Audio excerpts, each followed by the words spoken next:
할렐루야. 오늘도 주님과 동행하는 행복한 하루 되시길 축복합니다. 오늘 큐티 본문은 출애굽기 5장 1절에서 21절 말씀입니다.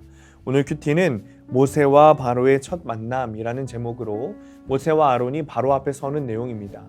말씀 질문입니다. 왜 바로는 모세의 요구에 더 강하게 반발했을까요? 모세가 혀가 둔하다 하니 하나님께서 붙여주신 그의 형 아론과 함께 바로를 만나러 갔습니다. 모세와 아론이 바로에게 가서 하나님의 말씀을 전하며 이스라엘 백성을 보내달라고 하는 거죠. 그러자 바로가 아주 유명한 말을 합니다. 2절입니다. 바로가 이르되 여호와가 누구이기에 내가 그의 목소리를 듣고 이스라엘을 보내겠느냐. 나는 여호와를 알지 못하니 이스라엘을 보내지 아니하리라.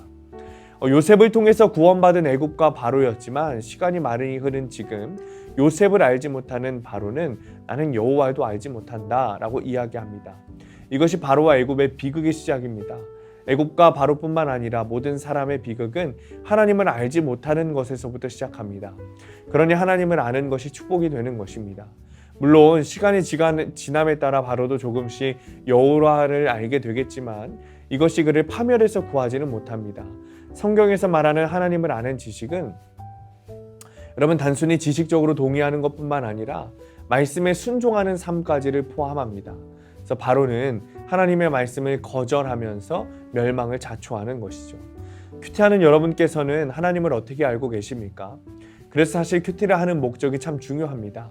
큐티를 통해서 나의 지적 수준, 지식적 측면을 위해서 큐티해서는 안 됩니다. 말씀을 통해서 나의 죄를 찾고 말씀을 통해서 나에게 주시는 적용을 삶에서 순종하고 그것을 통해 나를 사랑하시는 하나님의 사랑을 깨달아야 하는 거죠. 그러니 사실 큐티가 어려운 것이 당연한 일입니다. 지금 말씀을 딱 붙들고 섰을 때 말씀이 잘 알아지고 깨달아진다면 내가 큐티하고 있는 목적에 대해 뒤돌아보아야 합니다. 말씀으로 씨름하여서 하나님을 알게 되는 것은 어려운 일이기 때문입니다. 모세와 아론의 요구에 바로는 압제 정책을 시행합니다. 책임자들을 불러서 이스라엘 백성들이 지금처럼 벽돌을 구워내도록 하되 그들이 직접 집을 주워서 굽게 하라고 명령하죠. 왜 이렇게까지 하는 걸까요? 마귀의 노력인 거예요. 내가 하나님을 섬기려고 결정하는 순간 세상은 모든 힘을 모아서 이것을 저지하려고 합니다. 신앙을 지키려고 힘들게 싸우는 것보다 애굽의 노예로 사는 것이 더 편하다고 생각하도록 하는 것이죠. 그러면서 정말 하나님이 나를 보호하실까? 하나님의 약속이 정말 진실일까? 의심하게 하는 것이 세상의 노력, 마귀의 노력인 겁니다. 우리도 때로 지나치게 힘들고 견디기 어려울 때면 하나님의 약속이 거짓말인 것처럼 느껴질 때가 있습니다. 그런 힘든 일이 있을 때 사탄의 유혹이 심합니다. 그런데 그런 사탄의 유혹, 세상의 유혹이 심하다는 것은 그 힘든 일 가운데 주어지는 은혜가 반대로 엄청나게 크다는 것이죠. 하나님의 약속이 거짓말인 것처럼 느껴지게 할 만큼 지금 나를 힘들게 하는 일이 있을 때 지금 나에게 주어질 은혜가 크구나 라는 사실을 깨달아야 하는 것입니다. 적용 질문입니다. 내가 하나님을 아는 것은 지적 동의입니까? 삶의 순종입니까? 하나님의 약속이 거짓처럼 느껴질 만큼 나를 힘들게 하는 것은 무엇입니까?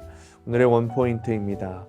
가장 큰 고난이 찾아올 때 가장 큰 은혜가 찾아옵니다. 바로가 격분하여서 압제 정책을 하면서 큰 고난을 시행했던 이유는 출애굽에 큰 은혜를 주시기 위함이었습니다. 우리에게 주어진 큰 고난이 찾아오면 그것을 통해 주실 큰 은혜를 우리가 사모해야 합니다. 그리고 말씀으로 그 일을 해석해 주시기를 기대해야 합니다. 오늘도 주님이 주시는 놀라운 은혜를 누리시기를 간절히 축복합니다. 기도하겠습니다. 주님, 나에게 가장 큰 고난이 찾아올 때, 세상과 마귀가 유혹할 때 나에게 주실 하나님의 은혜가 가장 크다는 사실을 깨닫게 하여 주옵소서. 그리하여서 그 큰 고난 가운데 쓰러져 넘어지는 것이 아니라 낭망하여 지치는 것이 아니라 하나님의 말씀을 붙들고 싸워 이길 수 있는 아버지 주님의 말씀을 허락하여 주시고 그것을 통하여서 은혜를 누리는 우리의 행복한 삶이 될 수 있도록 승리의 삶이 될 수 있도록 주님 축복하여 주옵소서. 예수님의 이름으로 기도합니다. 아멘.